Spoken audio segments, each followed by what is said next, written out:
We actually got an extra 20 seconds out of that. Instead of just throwing them in. He just had to stand there. So, do we know? Do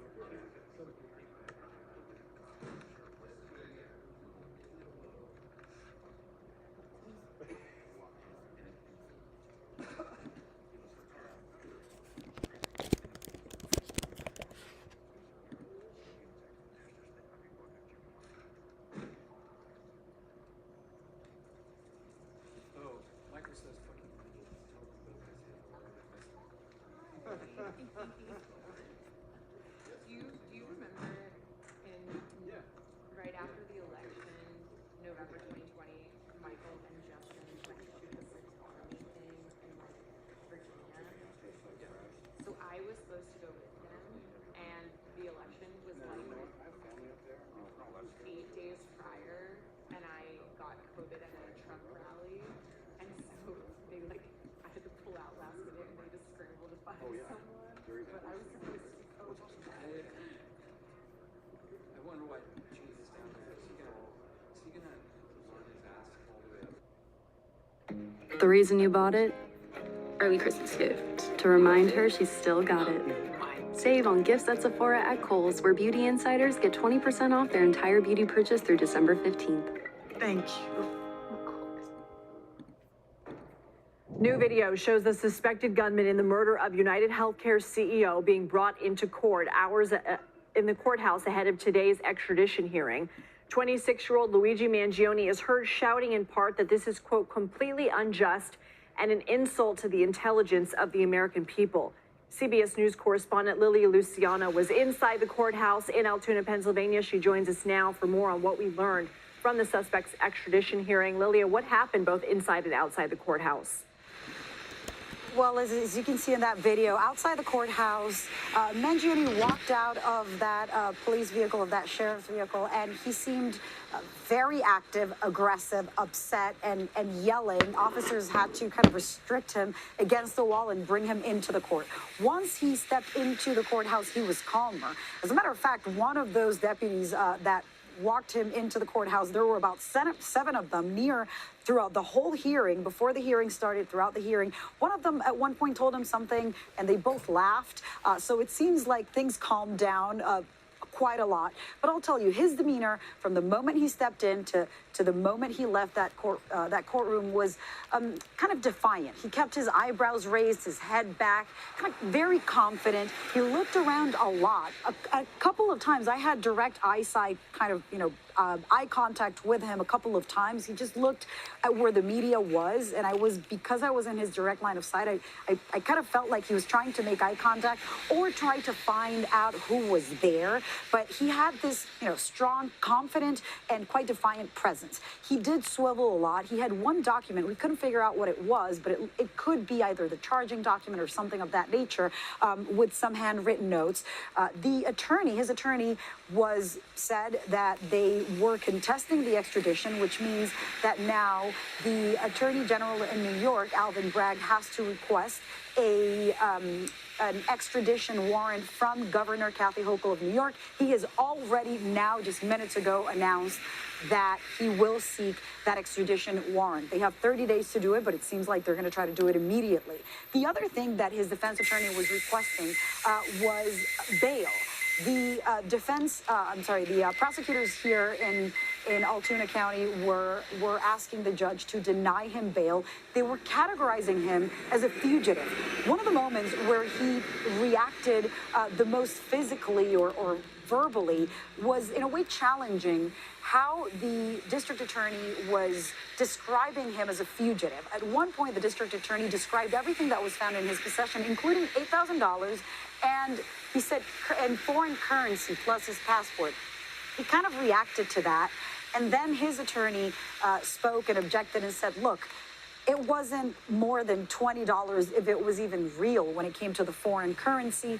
At another point, his attorney started talking about masks because the district attorney was saying something about the fact that he had all these masks, so clearly insinuating that he's a flight risk, he was a fugitive, and that he was hiding his face. And he himself spoke into the microphone of his defense attorney and said, I just bought the mask, at which point his attorney restrained him and told him to basically shut up and stop talking. So he was very active. He looked around. He was very involved and engaged in everything that his attorney was walking him through. He brought some documents and some notes, and the attorney did. He stepped out, I guess, to continue negotiating with the court. When he came back, they had a discussion. They seemed to have had a negotiation. He shook his head, and then he nodded oftentimes, and then we learned what he decided to do, which is to contest the extradition. So we are waiting for, of course, the governor of New York to ask for him to be extradited, and then at that point, he would be taken to New York. And yesterday, we did hear Pennsylvania authorities say they do this all the time. It could take 30 to 45 days. You've been chasing the story on the ground in Altoona. What more are you learning about the events leading up to his arrest? Well, everybody in this town is kind of paralyzed with this story and following every development. Of course, this is a small city. It is a city, but it's a small city. Law enforcement is not used to having such a high-profile case in their hands. What I heard from police earlier today was that they and he did not really seem to expect for that encounter to happen last night. That said, the cooperation between NYPD and the Altoona police and the state police, or the sheriffs here in the state of Pennsylvania, and the FBI and the U.S. Marshals has continued. All of the evidence went to the NYPD, and it seems like the authorities here are doing everything they can to send this case off to the NYPD. Another thing that happened in court is that the attorney representing Tom Dickey, the attorney representing him here in Pennsylvania, said that the state of New York, or via the state of Pennsylvania, did not make clear what charges he was facing in New York, which are second-degree murder. And he said because of that lack of clarity, he wanted to, object to the extradition. The judge said you have 14 days to request a writ of habeas, and, that might delay a little bit of the process. He has that right. And then at that point, there would be a hearing. And then I assume the extradition would roll out. But it sounds like New York is also moving very fast in requesting it. Lilia Luciano, thank you. Thank you.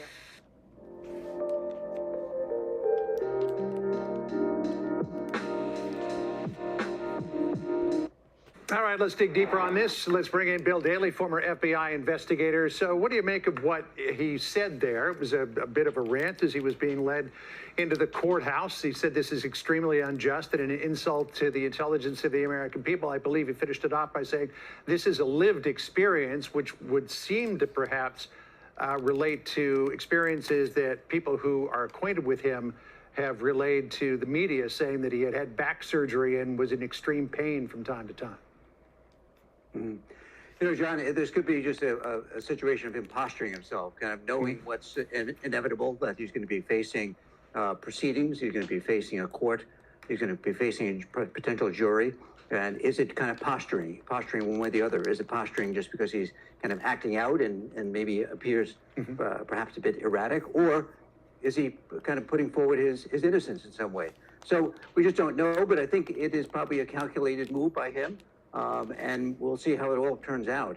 Meanwhile, the investigation, continues. And I think it is important for people to understand that all these elements of the investigation are very important, particularly because we need to make sure as investigators move forward, they're able to actually put Mangione actually on 54th Street that morning.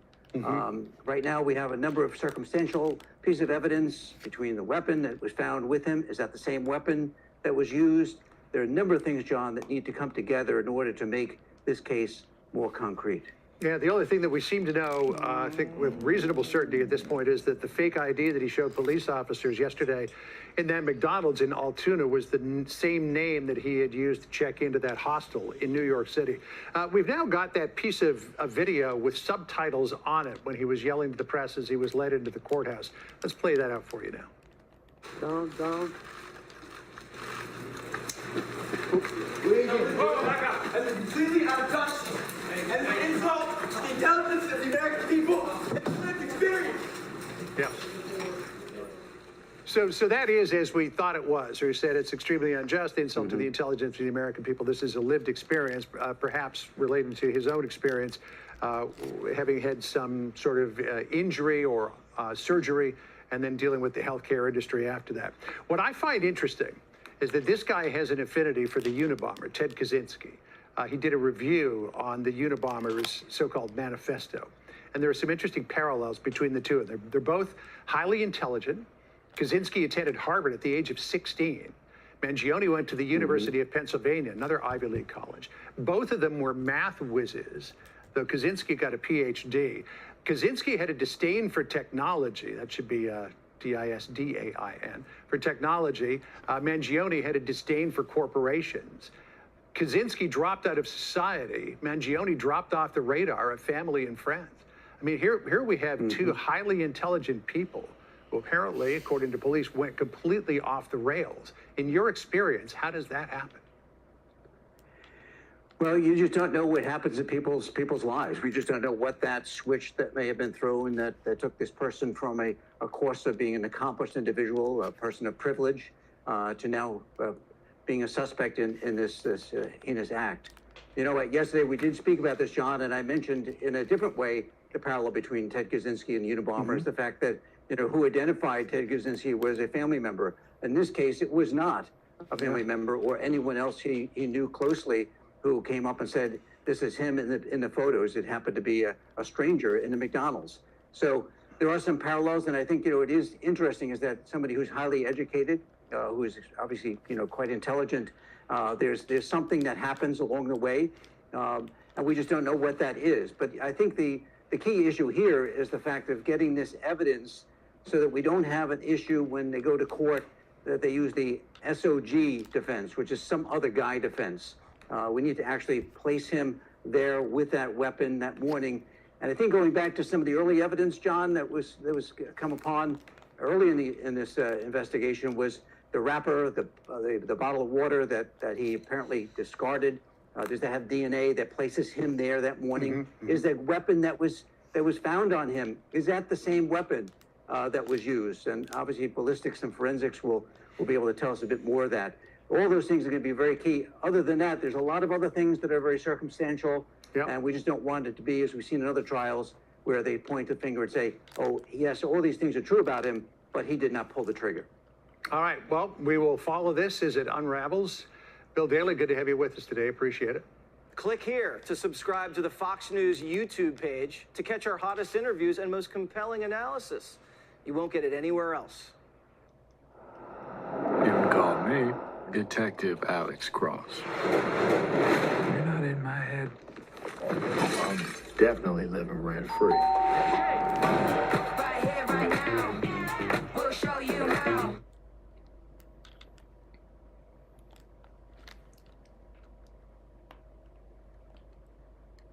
And we we start with the Fox News alert. You've been seeing this video for over a week. The suspect in the murder of the United Healthcare CEO, Brian Thompson, has now been officially charged. Brooke Singman breaks it down for us for all we know, and we know a lot. Brooke. Yeah, we do, guys. Good morning. So the suspected killer remains behind bars in Pennsylvania this morning. Luigi Mangione on your left here is now charged in the killing of United Healthcare CEO Brian Thompson 6 days ago in Midtown Manhattan. The suspect now faces several charges. So in New York, he's been charged with second-degree murder along with 3 other gun-related charges. And in Pennsylvania, he faces 5 more charges, including forgery, carrying a gun without a license, and lying about his identity to officers. His arrest came after a tip from a McDonald's more than 230 miles from Manhattan in Altoona, Pennsylvania. Authorities say the 26-year-old was carrying a gun believed to be the one used to shoot Thompson. Local officials hailing the employee who made the call to authorities as a hero. Listen.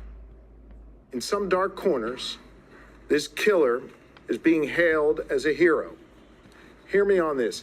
He is no hero. The real hero in this story is the person who called 911 at McDonald's this morning. Mangione also had clothing and a mask similar to those worn by the shooter when police arrested him Monday, as well as writings suggesting ill will toward corporate America. New York City Mayor Eric Adams speaking to the arresting officer yesterday. Hey, Tyler.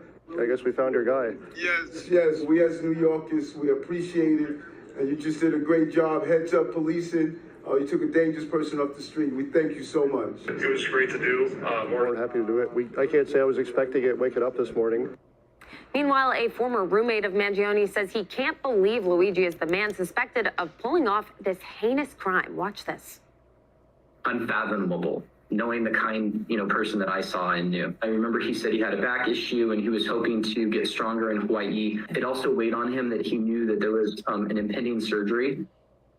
Several questions still remain surrounding the shooter's motive as police in both states continue to investigate the case. Ainsley, over to you. It's so strange, Brooke. On his X account, there's a picture of an X-ray. We don't know if that's his surgery, but it has some hardware in this person's back. So apparently in chronic back pain constantly, according to